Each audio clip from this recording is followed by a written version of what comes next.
bem-vindos. É uma alegria a gente ter a participação de vocês hoje, nesse 25º encontro do Gotas Antroposóficas de hoje. E diante desse cenário atual em que a gente está vivendo, né, nós sentimos a necessidade de nos nutrirmos para melhor apoiar nossos clientes e líderes nesse momento.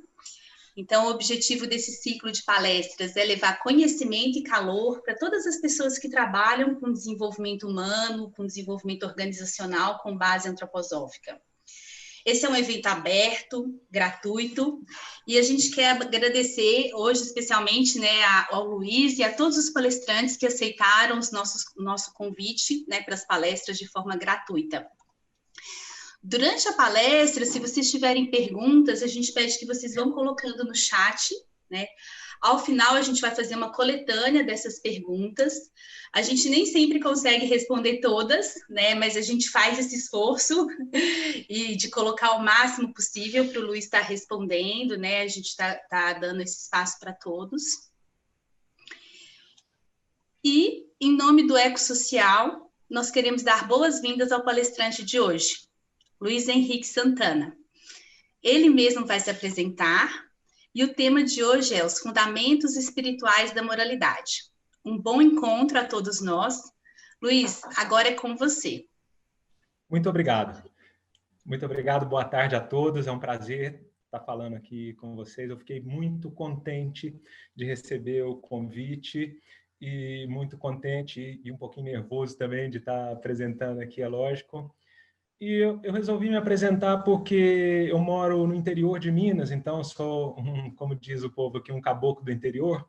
Então, como são gotas antroposóficas, eu resolvi trazer um pouco da influência da antroposofia na minha vida, o que aconteceu. Já vou me apresentando com ela e depois eu vou entrando no assunto. Então, eu tenho 47 anos, isso é importante, porque eu trabalho com aconselhamento biográfico e o aconselhador biográfico sempre quer saber a idade, para saber em que fase da biografia está. E a minha vida, a antroposofia entrou na minha vida através da minha filha, e é interessante como muitas vezes são os filhos que levam os pais para determinado caminho.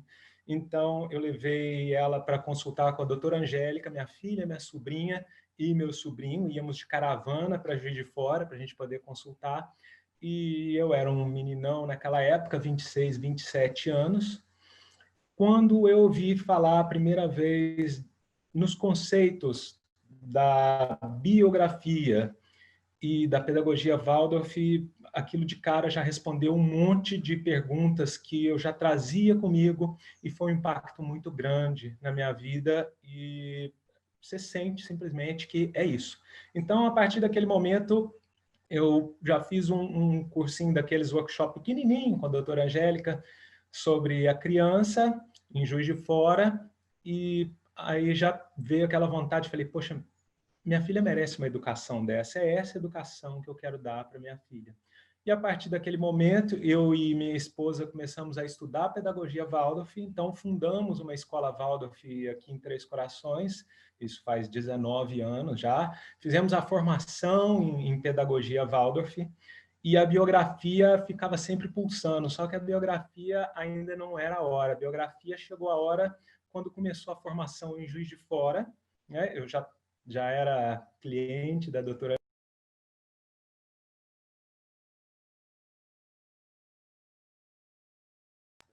Eu tive condições, então, lá em Juiz de Fora, de começar a formação, que realmente é um chamado muito grande da minha alma. E a minha vida foi se transformando por conta disso. Foi se transformando na escola, foi se transformando na biografia. Quando eu me formei, eu comecei a dar os workshops de biografia, porque eu sinto até hoje como foi uma oportunidade tão rica para mim.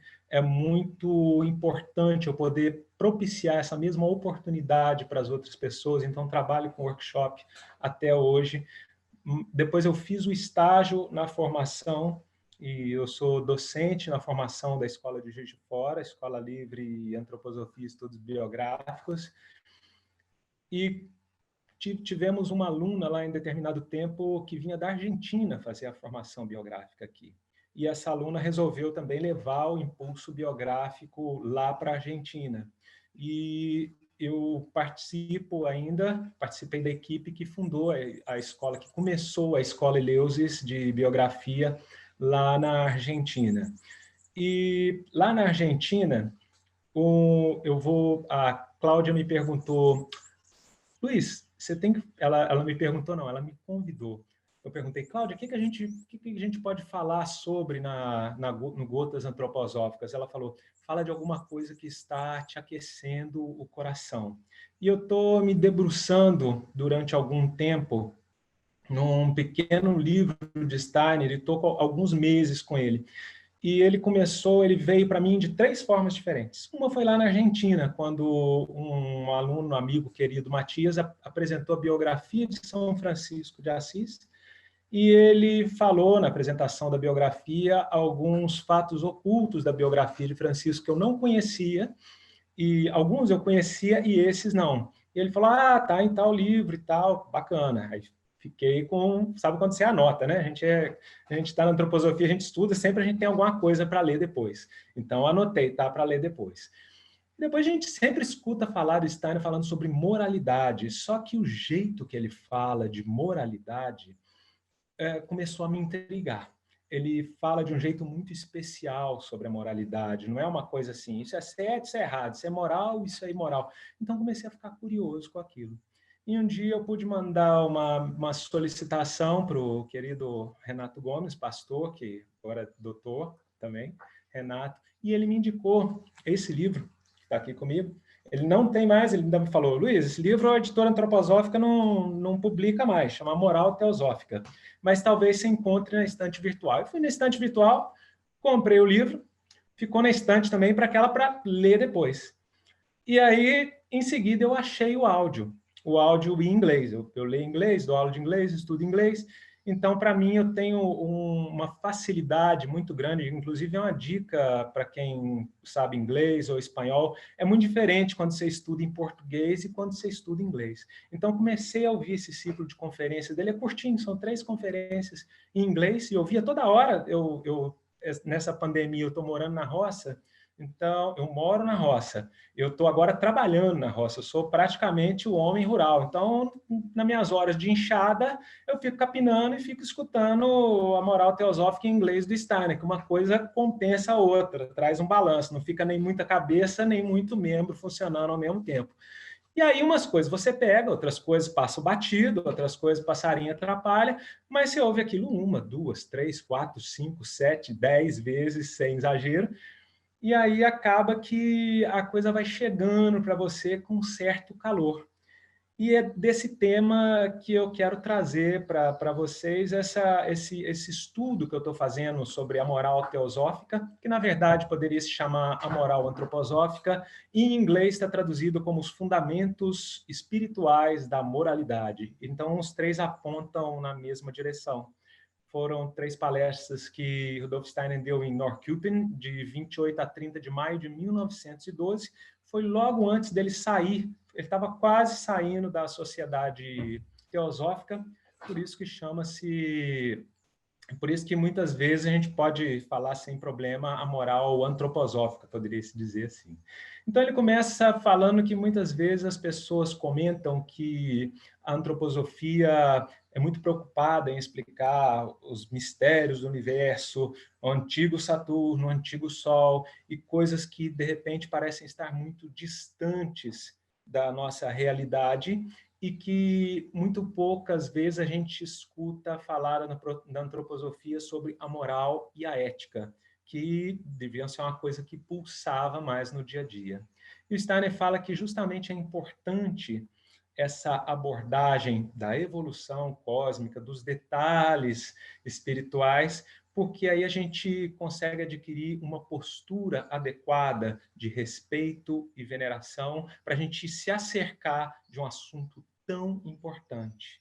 E esses pequenos detalhes, as pessoas falam, poxa, mas por que tanto detalhe se uma das pessoas mais ilustres de toda a cristandade, no final da sua vida, resumiu toda a ética em uma frase simples: filhinhos, amai uns aos outros. E essa frase é atribuída a João Evangelista, quando ele já estava bem velho, ele tinha que ser carregado já. O Steiner diz que quem compreende bem essa frase, que quando a mesma frase é dita por uma pessoa ou por outra, ela pode assumir significados bem diferentes, dependendo de quem fala. E no caso de João Evangelista, ele conseguiu, vamos dizer assim, conquistar o direito de resumir toda a cristandade dele nessa frase, depois de uma vida inteira de dedicação, de estudo e de escrever os evangelhos. O Evangelho de João, que é um dos mais complexos de todos. Então, quem compreende isso deve guardar essa frase no relicário do coração e deixar ela maturando até conquistar por si mesmo a estatura moral de poder dizer isso para o mundo. Então, se a moralidade precisa de esse tempo de amadurecimento, essa sabedoria toda por trás, e a nossa sociedade, ela precisa de uma moral para funcionar, como é que explica isso? Se a gente for esperar todo mundo chegar no nível de João Evangelista para o mundo atingir alguma moral, a sociedade não vai funcionar nunca. É um matando o outro o tempo inteiro. Então, Steiner fala que é fácil a gente responder essa pergunta se a gente começa a olhar para a vida. E na vida a gente vê uma pessoa que intelectualmente é de uma capacidade gigantesca, mas aí a gente olha a vida moral dela e vê que não é lá essas coisas, que reina imoralidade, apesar daquele belo intelecto.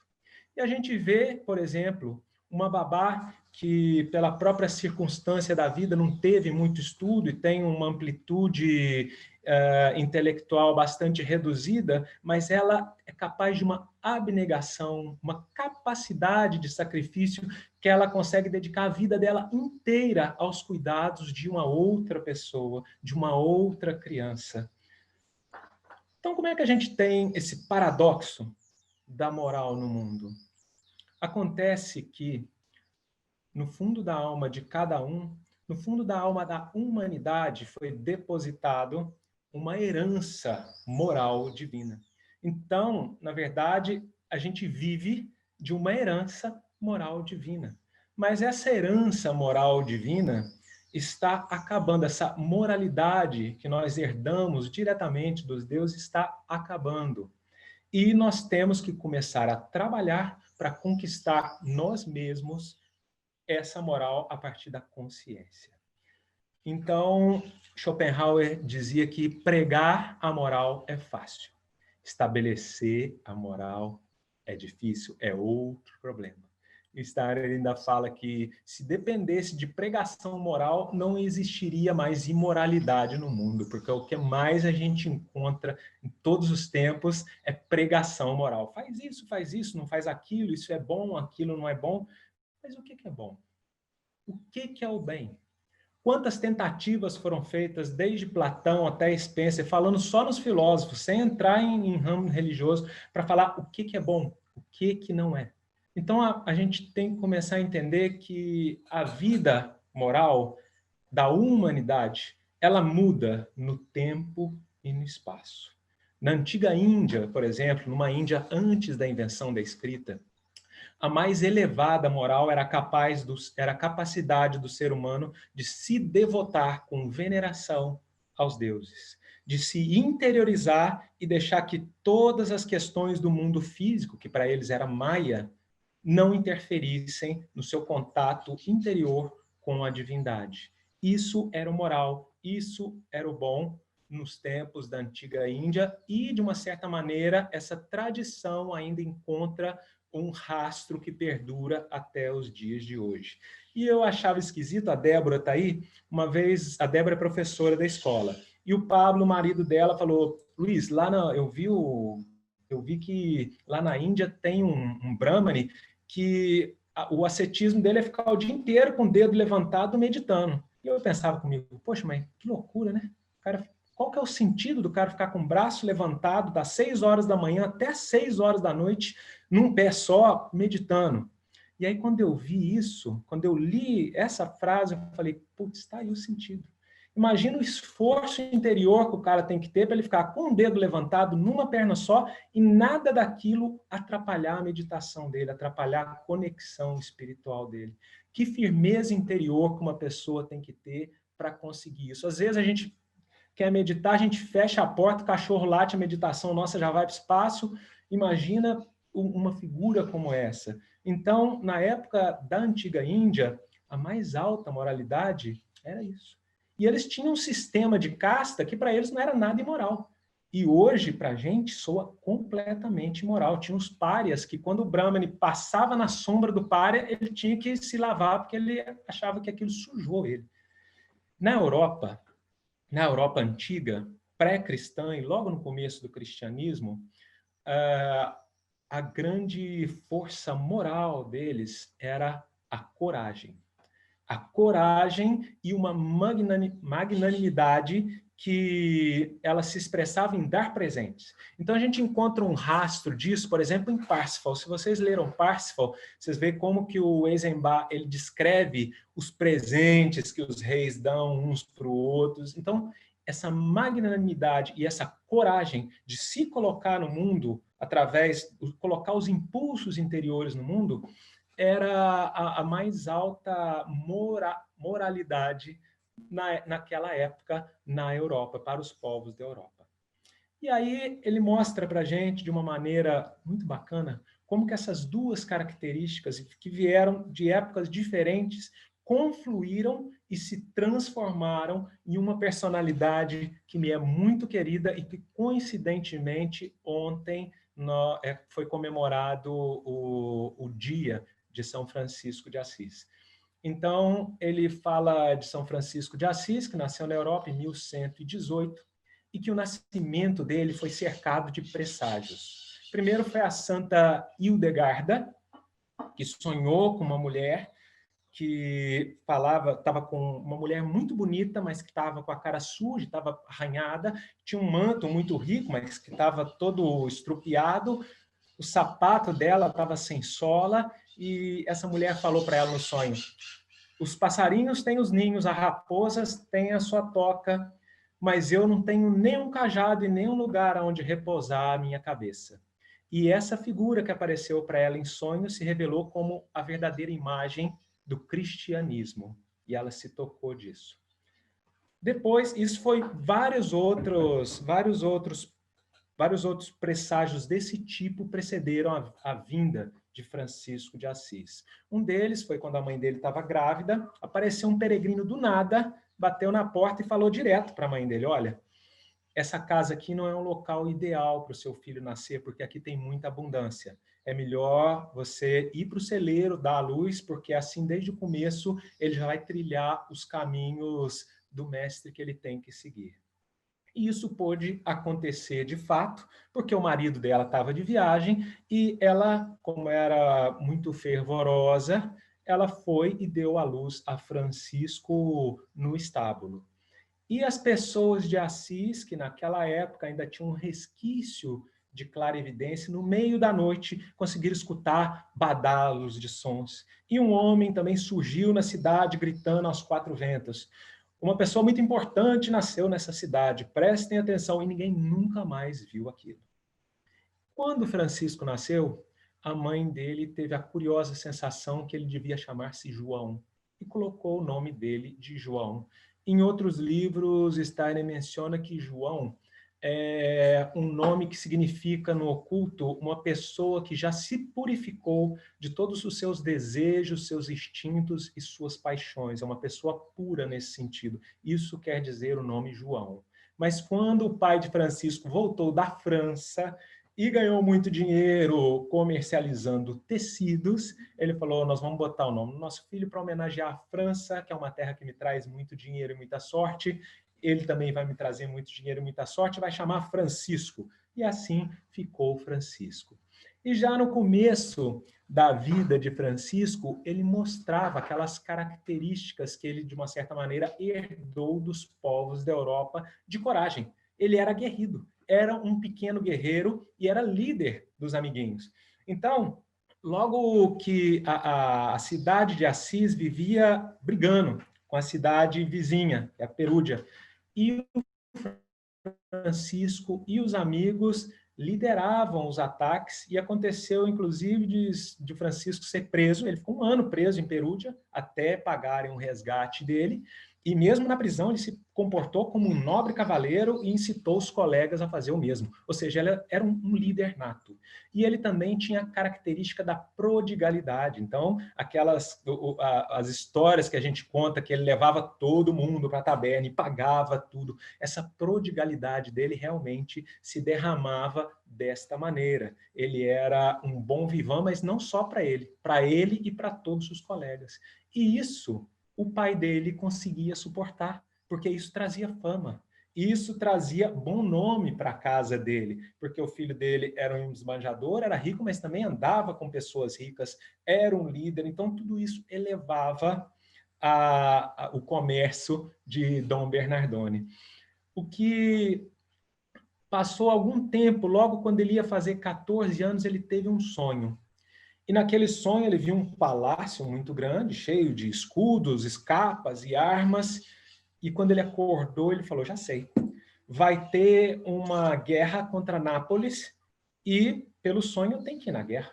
Foi, comprou armadura, que era caríssima armadura, cavalo, se equipou todo com o dinheiro do pai, gastou uma pequena fortuna e começou a se juntar ao exército a caminho de Nápoles. Quando ele deitou uma noite e dormiu, antes de dormir logo, ele escutou uma voz e falou, Francisco, você entendeu tudo errado. Não era isso o sonho. Pode voltar para casa que está errado. E ele realmente escutou o conselho da voz e voltou para casa. Quando ele voltou para casa, ele teve uma conversa com essa voz interior que explicou para ele que as armas estavam significando a compaixão e o amor, que eram as armas que ele ia usar, que ele ia ser um guerreiro, mas um guerreiro de Cristo. E o escudo era a razão que ele ia usar para se proteger e para suportar tudo que ele teria que passar. E logo em seguida, ele adoeceu. Ele adoeceu e quase morreu. E quando ele renasceu, tudo aquilo nele foi transformado. Então, aquele impulso de prodigalidade continuou, mas só que ele não dava mais festa para os amigos. Ele começava a dar roupa para os pobres, dinheiro para os pobres. E o pai dele ficou danado da vida quando ele falou assim, poxa, é muito feio, como é que a gente não faz nada pelas pessoas que fizeram tanto pelo cristianismo aqui? Pegou um baú cheio de ouro, levou lá para Roma para botar no túmulo de São Pedro e São Paulo. E aí o pai dele ficou bravo.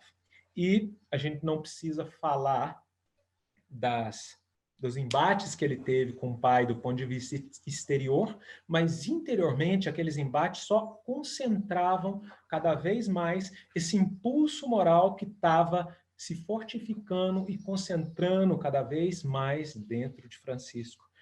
Então, essa coragem que ele tinha, ela se transformou dentro da alma em energia meditativa.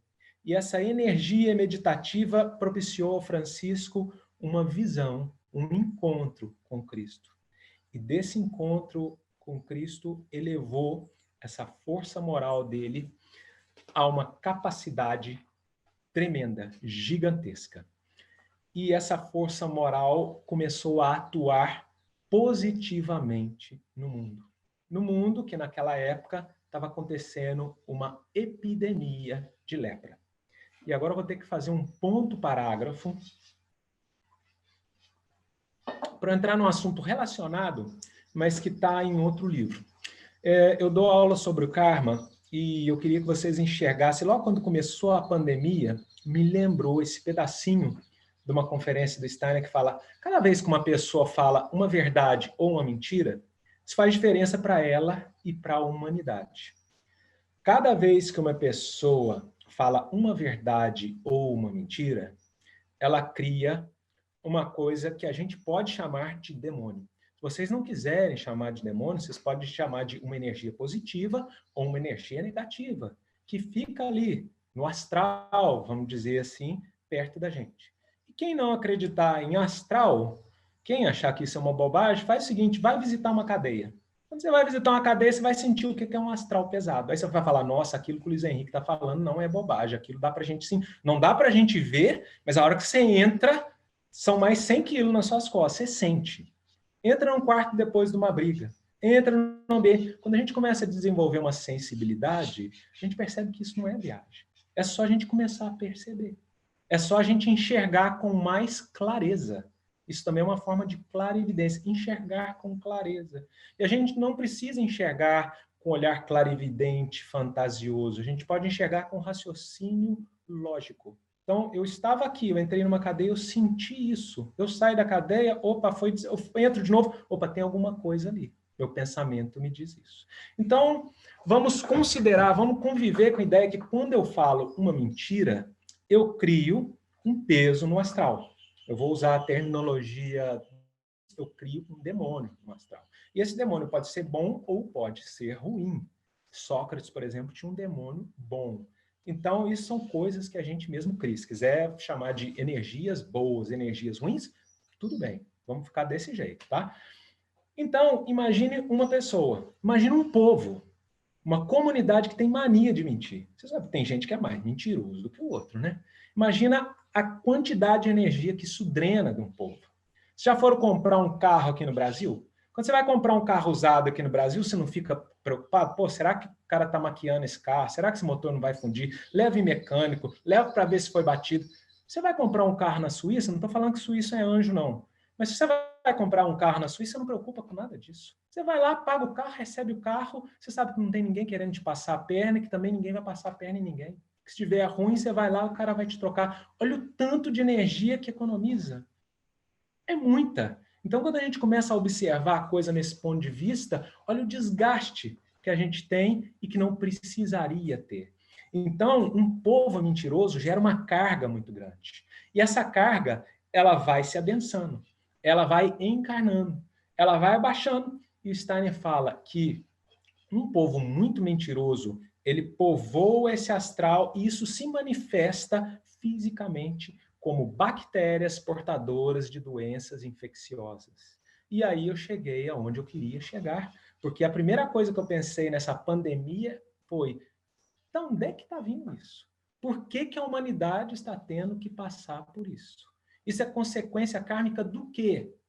Mas a gente pode ficar elocubrando isso e não chegar a lugar nenhum. Então, o mais interessante seria pensar como que eu estou sendo afetado por isso. Qual que é a minha parte nesse latifúndio? Como que ela... Tem gente que está passando, como que eu estou passando? Por quê? O que isso está trazendo para mim? Então, eu estou falando isso por conta da pandemia, porque na época de Francisco também tinha uma epidemia de lepra, que aconteceu mais ou menos por conta disso, mas eu não vou entrar em detalhe aqui porque eu não tenho tempo. E Francisco, ele desenvolveu essa moralidade a um ponto tão grande que essa coragem dele se transformou em amor disposto à ação. E aquela prodigalidade dele, que era de gastar dinheiro, depois de doar dinheiro, ele começou a doar a si mesmo. Começou a doar as próprias forças morais. Então, isso permitia a ele encontrar com os leprosos, ter contato com os leprosos, amar os leprosos, se debulhar em carinhos, em cuidados, ter interesse verdadeiro por eles. E muitos desses leprosos, muitos deles, eram curados pelas forças morais objetivas de Francisco de Assis. Então, a moralidade, essa força moral, é uma coisa objetiva, é uma força que a gente pode desenvolver ou não. Não é só faça isso ou faça aquilo. É algo que a gente vai conquistando e que, de uma certa maneira, dá um poder. E esse poder vem da nossa força moral. Isso a gente vê em escola também. A gente vê um professor que entra na sala e os alunos quebram o pau, bota a sala de cabeça para baixo, e um professor que entra na sala e todo mundo fica quieto e é a mesma sala. Qual que é a diferença de um professor e outro? Será que não é o interesse que o professor tem por esses alunos? Será que não são as características morais que esse professor adquiriu? Então, o Francisco, ele tinha a fé absoluta que em toda alma humana existe uma base do bem, uma base moral. E ele se apoiava em dois impulsos: na fé, nesse divino que existe em cada pessoa, e no amor que ele surgia nele por todos os homens. Porque para ele, todas as almas poderiam ser recuperadas para a vida espiritual. Bom, depois o Rudolf Steiner dá um ponto parágrafo em Francisco e começa a falar da moralidade de um outro ponto de vista. Primeiro, ele traz Platão, que coloca 4 virtudes principais: sabedoria, coragem, temperança e justiça. E ele fala que a moralidade, o que é moral ou não é moral, ele não pode ser uma coisa, o que é certo, o que é errado, isso é certo, isso é errado, uma coisa pré-fixada, estática. O bem não é estático. O bem não é pré-fixado. Se o bem for pré-fixado, a gente não tem liberdade. Aí é só o mundo espiritual botar a gente na trilha e falar, vai nessa trilha aqui e não sai dela. Cadê a liberdade? Você tem que andar na trilha. Não, eu vou usar a imagem que o pastor João Turunski usou de Micael. Eu acredito na minha fantasia, que ele não mostrou, é um quadro do Paul Klee, que é um homem, um equilibrista, e ele está com uma vara de equilibrismo, e de um lado está o coração, do outro lado está a cabeça. É uma coisa assim, depois vocês procuram e dão uma conferida nessa imagem que é bonita. Então, a moralidade está isso. O homem pode se desviar para a direita, o homem pode se desviar para a esquerda. A moralidade é o equilíbrio, é o caminho do meio, é o não se perder para um lado e nem se perder para o outro. O código moral dos antigos mistérios era esse. Por exemplo, coragem. A moralidade, a virtude da coragem, ela está no meio. Se eu me desvio para um lado, eu vou para o lado mais fácil, eu vou para a covardia. Quando eu vou para a covardia, o que eu faço? Eu faço um muro em volta do outro, um muro em volta do outro e me isolo. O que acontece? O mundo me perde. Eu não estou mais disponível para o mundo. Por quê? Porque eu tenho medo do mundo e eu construí uma prisão em torno de mim mesmo. Então, isso moralmente é errado. O mundo me perdeu. E qual que é o outro lado? É o destemor. Eu me entregar. Eu me jogar de cabeça. Eu ir sem medo nenhum. E o que acontece? O mundo me esmaga. O mundo me massacra se eu me atiro. E o que é a coragem? A coragem é, mesmo tendo medo, eu não deixo de agir. Eu paro, eu pondero e eu atuo. Eu atuo com consciência e com coragem. E ele começa a colocar de forma mais clara que o mal é sempre o resultado da imoralidade. O mal acontece quando ou eu me perco para um lado ou eu me perco para o outro. E o mal sempre destrói algo necessário ao mundo. Sempre que eu me perco ou para um lado ou para o outro, eu destruo alguma coisa que é necessária para o mundo. E quando eu tomo consciência disso, eu falo, putz, pisei na bola. E aí nasce dentro de mim mesmo uma vontade, uma necessidade de fazer o bem. E aí a gente começa a trabalhar com o karma de uma forma positiva, porque o karma é o que me dá a chance de me reparar essa possível imoralidade, esse possível mal que eu trouxe para o mundo. Eu tinha muito mais coisa para falar para vocês, mas eu acho que se eu avançar muito tempo, nós não vamos conseguir responder as perguntas. Eu me coloco à disposição, talvez em outra oportunidade, então se vocês me pedirem, a gente pode fazer um outro encontro aqui ou em qualquer lugar, porque é um tema realmente que me encanta. Eu ia falar das 3 moralidades, nas 3 instâncias da alma, né, para a época atual, a alma da sensação, a alma intelecto-afetiva, a alma da consciência, como se a gente perde de um lado ou de outro em cada uma. Mas eu aproveito para deixar esse gostinho para vocês, e aí, quem sabe, vocês não ficam mais instigados a estudar esse assunto como eu fiz. Muito obrigado. Leandro, você que está comigo? Luiz Henrique, vamos lá, vamos aí começar a conversa aqui e acho que você vai ter que voltar nesse tema, porque a gente tem uma primeira pergunta que vem nessa direção, né? Diga. A pergunta é assim, ó, da Maísa. Moralidade, Micael e época da alma da consciência. Fale um pouco dessas relações. Na época da consciência, o que acontece? A época da consciência, a gente tem que lembrar que Buda preparou a época da consciência. Lá atrás, 500 anos antes de Cristo, ele já estava preparando a época de agora. Quando a gente pega a biografia de Buda, que é lindíssima, a gente vê que a primeira fase da biografia dele, ele passa trancado no palácio, com tudo de bom. Tudo de bom. O pai dele não quer que nada de feio, de mal, de horroroso apareça para ele. Então, ele vive no Palácio das Delícias, que tem um muro fechando ele. E aí, um dia, ele sai para conhecer o mundo e ele vê que no mundo existe sofrimento, existe morte, existe dor. E aí, ele sai do palácio e vai para outra polaridade.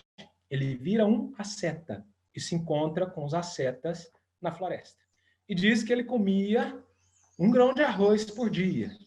E tinha dia que ele comia 1 grão de arroz e que estufava o estômago dele. Ele foi o maior asceta entre os ascetas. Então ele pulou de um extremo, onde ele tinha tudo do bom e do melhor, e passou para o outro, que ele viveu anos na natureza, sem um teto em cima da cabeça, sem comida, em pura meditação. E um dia ele estava na beira de um rio, estava muito fraco, quase que ele caiu quando ele tentava beber água. Ele escutou um barco passando. Dentro desse barco tinha um aluno e tinha um professor. E o aluno era um aluno do instrumento musical. E o professor falou assim para o aluno: a corda não pode estar nem frouxa demais, porque senão não soa, e nem esticada demais, porque senão arrebenta. E nesse momento, ele teve um insight e saiu da vida de asceta. E aí ele bebeu leite, e os amigos dele, os outros ascetas, repudiaram. Ele falou, cansou, né? Não aguentou a vida de asceta, mas não foi nada disso. E aí foi quando ele sentou debaixo da árvore e atingiu a iluminação. Então, a moralidade no dia de hoje começa com algo que era instintivo há 100 anos atrás, que é o equilíbrio, a temperança entre o excesso e a falta. E Steiner fala uma coisa que, na época, talvez seria um luxo. Ele falava que as pessoas em Munique, no inverno, comem demais e depois, no verão, elas vão para uma estação de tratamento vão tipo para um spa, para emagrecer e tirar o efeito dos excessos. Então, isso é tarefa da época da consciência em todos os sentidos.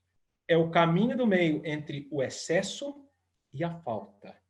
Nem para um lado e nem para o outro. O que é moral hoje em dia é isso. Nem telefone celular de mais, nem telefone celular de menos. Nem ficar transando com todo mundo ao mesmo tempo agora e nem virar seta se fazer jejum sexual, se impor numa coisa para a qual você não está preparado. Então, é estabelecer o meio termo. Isso é o que a gente está começando a ter que trabalhar nessa época da alma da consciência. É isso. Muito bom, já ficou o gostinho da próxima aí. Tem 2 perguntas aqui, uma bem objetiva, que você colocou para o site para ouvir inglês, depois você passa para a gente manda para todo mundo, ou se você quiser escrever aí no chat. É o Rudolf Steiner Archive. O Archive. Aí lá tem audiobooks. Audiobooks, você vai lá, tem um monte de audiobook em inglês. É excelente. Perfeito. E agora a pergunta sobre essa força moral individual. E essa força moral individual, ela comporta um certo aspecto relacional? Ou seja, a força moral de uma pessoa pode se comunicar com a força moral de outra pessoa, podendo influenciar-se mutuamente uma com a outra? Então, vou especular, porque uma coisa que eu percebo e que a gente escuta e que a gente vê, eu vejo. Tem gente que é muito enfático nisso, que fala que você... as 10 pessoas que você mais convive, de uma certa maneira, você se assemelha muito a elas. Então, eu percebo que realmente, aqui em Minas, a gente fala cavaco não pula longe do pau. Então, mais ou menos aquele círculo de pessoas que você está, elas te refletem. Então, nesse sentido, uma força moral influencia e equilibra a outra. No sentido do relacionamento a dois, casamento, como a gente diz, não é felicidade diária, é aprendizado diário, é uma iniciação a dois. Ou, no caso de um grupo, é uma iniciação em grupo, porque um está sempre aprendendo com o outro. Não só no bom, né? Nos conflitos a gente aprende mais, talvez, é mais doloroso, mas a gente aprende bastante. E Luiz Henrique, falando de grupo, a gente tem uma pergunta aqui, né? Que fala de grupo. Como lidar com a moral em um grupo ou uma comunidade? Então, essa é uma ótima pergunta.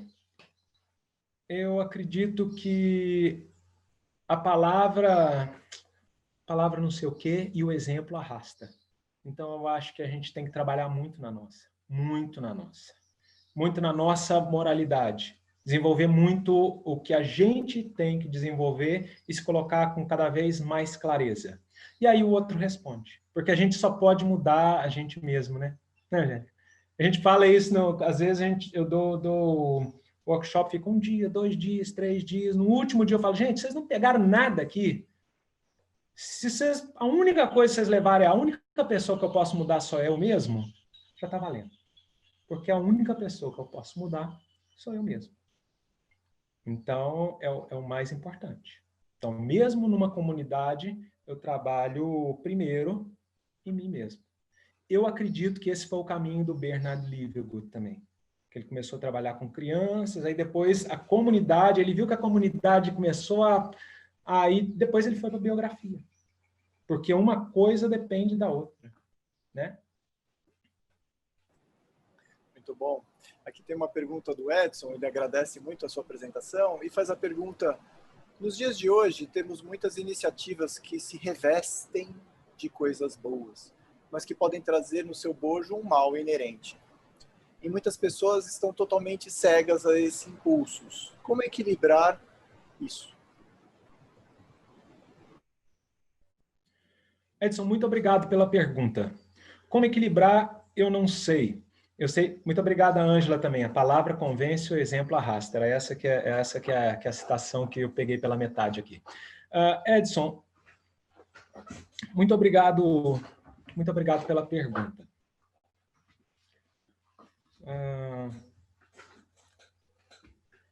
Pode repetir a pergunta de novo, por favor? Nos dias atuais, temos muitas iniciativas que se revestem de coisas boas, mas que podem trazer no seu bojo um mal inerente. E muitas pessoas estão totalmente cegas a esse impulso. Como equilibrar isso? Eu vou te dar um exemplo pessoal, tá, Edson? A gente vai passando o tempo, nós vamos começando a desenvolver um feeling que a gente percebe quando a pessoa é autêntica ou não.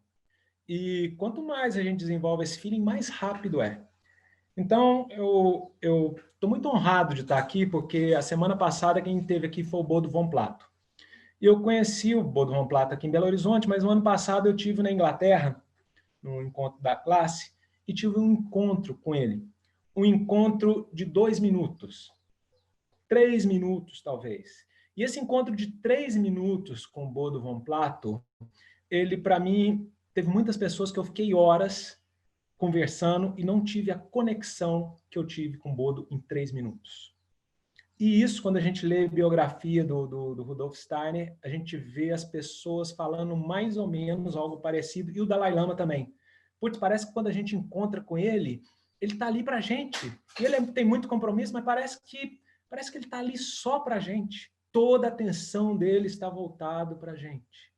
Então a gente começa a desenvolver uma percepção do que é real e do que é superfície. Então, como eu disse, a gente só pode mudar a gente mesmo. Mas em questão de iniciativa em grupo, a gente pode ir aprimorando o nosso olhar para ver aonde que tem verdade e aonde não tem. Respondi, Edson. Espero que tenha ajudado. Obrigado. Aqui nós temos uma pergunta mais rápida, que está perguntando qual é a biografia de Francisco de Assis. E uma segunda pergunta, se bigamia é amoral. Isso é uma boa pergunta mesmo, porque, por exemplo, se a gente for nos países islâmicos, eu acho que tem religiões que admitem 4 mulheres. Tem religiões que admitem quantas mulheres um homem puder sustentar bem. E aqui, não. Então, qual que é o meio do caminho? Qual que é o objetivo da bigamia? O que está no meio? Será que se eu for bígamo, eu vou me perder no mundo? Eu estou querendo ir para a bigamia só por conta de ter sexo com várias mulheres? Vamos dizer assim. Podia baixar mais o nível, mas não vou. Ou será que eu tive um encontro realmente com essas 2 ou 3 ou 4 pessoas e faz sentido aquilo e eu sou capaz de respeitar e vai dar certo? Então, é uma coisa bem individual, eu acredito, Angélica. E a biografia de Francisco de Assis? Você tem uma aí para recomendar específica? Nossa, eu li várias. A minha esposa fez a biografia de Francisco de Assis na formação biográfica. Eu li junto com ela umas 4, 5. Então, se você quiser ler uma curta, você pega um livro que chama Os 10 Santos que Abalaram o Mundo. Se você quiser uma bem emotiva, tem um grego que chama Daqui a pouco vem o nome dele, que escreveu... Ele escreveu... O nome do livro é O Pobrezinho de Assis. Não é Francisco de Assis, é O Pobre de Assis. É uma biografia muito interessante. Ele escreveu A Recrucificação de Cristo também. Cara, o nome dele é grego, é esquisito. Mas procura que ache. Se eu lembrar o nome certinho, eu falo para vocês. Tem mais uma pergunta aqui. Como lidar com a imoralidade no ambiente de trabalho em que outros ambientes sociais, sem que isso nos afete de forma negativa? Vou repetir aqui que eu errei. Como lidar com a imoralidade no ambiente de trabalho e em outros ambientes sociais que têm essa imoralidade e que isso não nos afete de forma negativa? Isso, vamos supor que você é secretário de um prefeito que está metendo a mão na verba pública. Deve ser uma situação um bocado difícil. E, por outro lado, você tem filho para criar, você tem família, você não pode sair daquele emprego, né? Olha que situação difícil. Olha que dilema moral que a gente está. E olha, isso é tão difícil que a gente sempre quer buscar uma resposta pronta. E exatamente a época da consciência não é uma época de resposta pronta. Por isso que Parsifal fica perdido no meio da floresta e ninguém fala para ele, faz isso, faz aquilo. Então, talvez o melhor que a gente possa fazer nesse caso é a gente pensar, coloca na balança consciência no meio. Eu estou me perdendo para o mundo ou o mundo está me perdendo? Eu estou me isolando do mundo ou eu estou entrando no mundo e ligando foda-se? Ou será que eu consigo manter o caminho do meio? Então, eu não sei qual situação, não sei qual a imoralidade do grupo, mas é um exame de consciência que cada um tem que fazer, né? É a época da alma da consciência, que eu posso ajudar a fazer perguntas.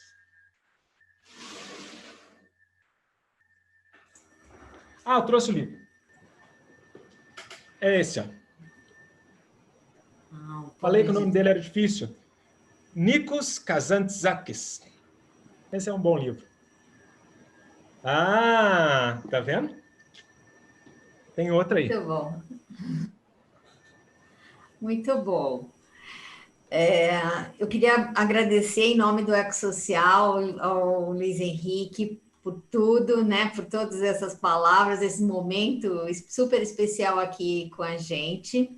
E eu queria pedir agora para o Luiz trazer aí algumas últimas palavras, né? Comentar mais um pouco em relação ao tema para todos nós. Bom, minhas últimas palavras são de agradecimento. Esse era eu falei que era um tema que eu vinha me debruçando, mas às vezes a gente começa a se debruçar um bocado demais, né? E aí quando veio o convite, dá aquele ultimato de tempo, e é bom porque a gente faz um esforço extra, mas a coisa vem para o mundo. Então, foi muito gostoso trazer esse tema para vocês, fez muito bem para mim, espero que tenha feito muito bem para vocês também. E mineiro tem essas coisas, passando aqui na beirada de Três Corações, dá um oi, aparece, a gente toma um café, pão de queijo e aquela coisa toda. Muito obrigado, muito bom estar com vocês, muito bom mesmo. Um abraço, muitos colegas queridos por aí, Berenice, Regina, Bia. Ai, é uma emoção estar aqui, como diria Roberto Carlos. É muito bom, né? Quase tá em casa, né? Com tanta gente querida. E aí nós queríamos agradecer a você e a todos e desejar a todos uma excelente semana, né? E nos vemos na próxima semana com o próximo Gotas.